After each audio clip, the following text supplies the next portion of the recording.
Hoy, Tonton! Oh!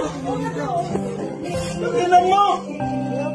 Bakit ako nalalakit lagi yung dibdib niyan? Ang ina ka! Pakukulong kita, hayop kasi eh! Tingnan mo! Naglalambing na yun!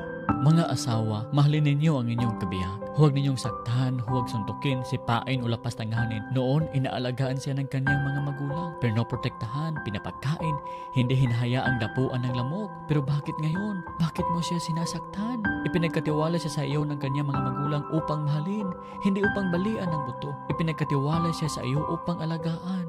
Pero bakit ngayon, ang kamay na dapat siyang yakapin, ngayon ay nananakit?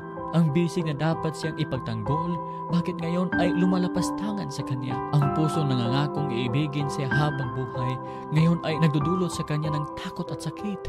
Alam niyo, sabi ng salita ng Diyos, husbands, unawain ninyo at pakitunguhang mabuti ang inyong asawa sapagkat sila ay mas mahina. At muli mga lalaki, mahalin ninyo ang inyong asawa gaya ng pagmamahal ni Kristo sa iglesia. Inihandog niya ang kanyang buhay para sa iglesia. Husbands, dapat din nating ialay ang ating buhay sa ating mga asawa. Ang tunay na pag-ibig ay hindi pananakit, kundi pagmamalasakit. At kung mahal mo siya, ipakita mo hindi sa salita, kundi sa gawa.